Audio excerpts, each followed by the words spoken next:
저는 경기도 용인에 살고 있는 28살의 직장인입니다. 저는 남편이 출근을 하면 남편이 차를 타고 출발하는 것을 보고 위층으로 올라가 벨을 누르는데요. 벨을 누르면 문을 열고 나오는 분이 바로 제 아주버님이세요. 결혼을 하고 나서 저희는 혼자 사는 아주버님 아랫집으로 이사를 해 같이 살고 있어요. 저는 사실 아주버님과 사랑에 빠졌답니다. 아주버님은 제가 다니는 직장 상사로 저의 짝사랑 상대였어요. 키가 크시거나 외모적으로 뛰어나시지는 않으셨지만 일도 잘하시고 배려심도 넘치는 성격으로 회사에서도 여직원들 사이에 인기가 있으셨어요. 나이는 저보다 9살이 더 많으시지만 저는 제 마음을 잘 알아주고 제가 하는 행동을 하나하나 다 귀엽게 봐주시는 아주버님을 사랑하고 있습니다. 제가 문을 열고 들어가 아주버님이 점심으로 드실 도시락을 가져다 드리면 저에게 사랑한다고 말하며 살짝 입맞춤을 해주시는데요. 제가 정말 사랑하는 사람이 뽀뽀를 해주고 그럴 때면 사실 얼굴이 붉어질 정도로 기분이 너무 좋아서 매일 아침 반찬을 만들 때마다 참을 수 없을 만큼 가슴이 콩닥콩닥거려요. 뭔가 제가 예전부터 좋아했던 남자가 저에게 애정 표현을 해주는 거는 결혼한 남편이 저에게 해주는 애정 표현과는 조금 다른 것 같아요. 남편이 아침을 안 먹고 가면 저는 그 반찬들을 통에 담아 아주버님 집으로 가져가 같이 먹고 출근도 같이 해요. 남편은 저와 아주버님이 이렇게 지내는지는 모르고 있었어요. 아주버님이 제 직장 선배인 것도 모르고 저와 아주버님이 서로 사랑하는 사이라는 것도 전혀 모르고 있어요. 그래서 들키지 않게 조심해야 하는데 그게 너무 마음처럼 잘 되지는 않네요. 가끔 같이 퇴근을 하면 남편과 마주칠까봐 두려웠어요. 남편이 집에 도착하는 시간은 항상 7시 반이 넘어서 퇴근은 항상 7시 전에는 하려고 하고 있어요. 집에 들어가기 전까지 저와 아주버님은 항상 붙어 있을 수 있었어요. 주말에는 같이 영화도 보고 책도 읽고 차도 마시면서 즐거운 시간을 보내기도 하는데요. 가끔 아주버님이 저에게 키스를 한다던가 그러면 얼굴을 붉히면서 아주버님의 가슴팍에 얼굴을 묻으며 손으로 탁하고 나무라기도 합니다. 보통의 시댁과 며느리는 아주 어려운 관계라고 하던데 저희는 정반대에 해당이 되는 관계였어요. 사실 남편을 처음 만난 거는 소개팅이었어요. 능청스럽지 않고 진실된 모습이 마음에 들어 6개월의 연애를 하고 결혼을 했어요. 이후에 그 사람의 아주버님이 제가 사랑하던 직장 선배였다는 것을 보고 정말 충격에 빠지지 않을 수 없었어요. 처음에는 말도 안 되는 일이다라고 생각을 하고 이미 끝난 마음이라고 생각을 해야지 했어요. 그런데 마음은 그게 안 되더라고요. 자꾸 남편이 출근을 하면 그 사이에 아주버님에게 가서 있고 싶었어요. 아주버님도 처음에 제가 재수시로 찾아왔을 때 정말 이건 있어서는 안 되는 일이라고 들킬까봐 조마조마했대요. 그런데 이렇게 동생이 출근을 하고 나서 아무도 없을 때 둘이 있게 되니 너무 좋아서 아무런 생각도 안 난다고 해요. 정말 한 쌍의 연인처럼 그리고 남편보다 더 부부같이 생활을 해서 정말 아주버님이 제 남편이었으면 좋겠다고 생각을 할 때가 많아요. 그해 저와 아주버님은 결국 넘지 말아야 할 선을 넘어버렸어요. 그날은 저와 아주버님 둘 다 연차를 쓴 날이었어요. 여느 때처럼 아주버님의 집에 가서 문을 열고 들어가서 아주버님이 드실 반찬을 만들어 냉장고에 넣고 혹시 아주버님이 깼을까 싶어 방으로 들어가 보았어요. 그런데 아주버님은 러닝 하나에 팬티 차림으로 주무시고 계셨어요. 저는 그런 아주버님을 사랑스러운 눈빛으로 바라보고 있었는데 그때 아주버님이 눈을 뜨고 저를 보는데 그만 저도 모르게 아주버님에게 키스를 해버렸어요. 아주버님의 따가운 수염에 입술이 베일 것 같았지만 저는 더 이상 멈출 수 없었어요. 그러자 아주버님도 이에 호응을 해주셨고요. 아주버님의 손길에 저는 제 몸을 맡겨버렸죠. 그렇게 우리는 불륜을 저질러 버렸어요.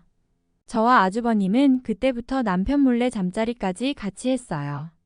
처음에는 너무 사랑해서 한 번만 하자는 생각으로 했는데 점차 그런 생각은 없어지고 둘만의 즐거움으로 변해갔어요. 이제는 남편한테 들켜도 상관이 없다는 생각이 들었어요. 아주버님은 그런 저를 보고 자기는 그런 걸 원하지 않는다고 우리는 더 이상 이렇게 지속이 되면 안 되는 사이라고 말했어요. 저는 그 말을 그냥 흘러들었죠. 저는 아주버님과 팔짱을 끼며 하고 싶은 것들을 했어요. 그렇게 계속 저희가 사랑을 하는 것을 남편이 알게 되었어요.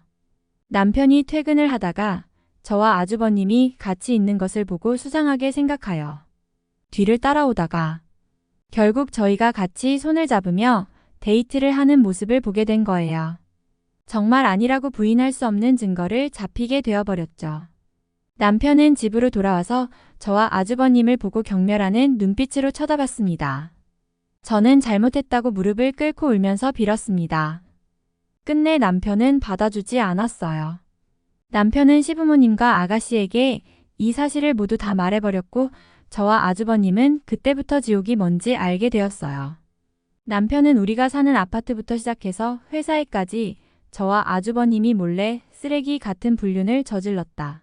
남편을 버리고 남편의 형과 그 짓거리를 한못대 먹은 여자다 등등 소문을 퍼뜨리고 다녔고 회사에 출근을 할 때마다 동료들의 수근거림과 조롱과 멸시를 들어야 하는 비참함을 느끼게 해주었습니다.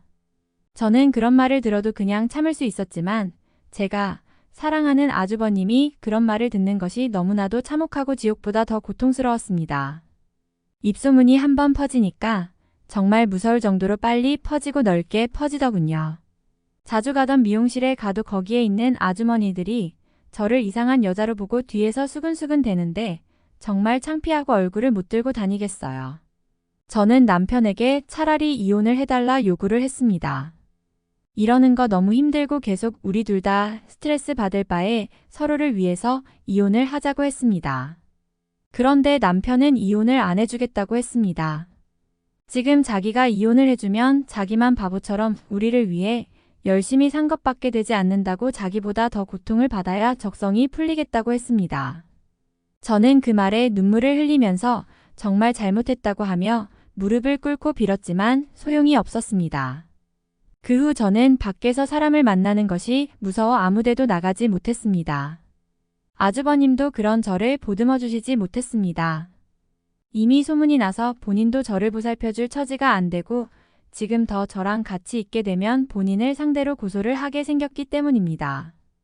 아주버님은 저에게 문자로 더 이상 자신의 집으로 오지 않는 것이 저에게 좋겠다고 말하자 저는 그런 아주버님에게 너무 배신감을 느끼고 자신을 버렸다는 생각에 눈물이 났습니다.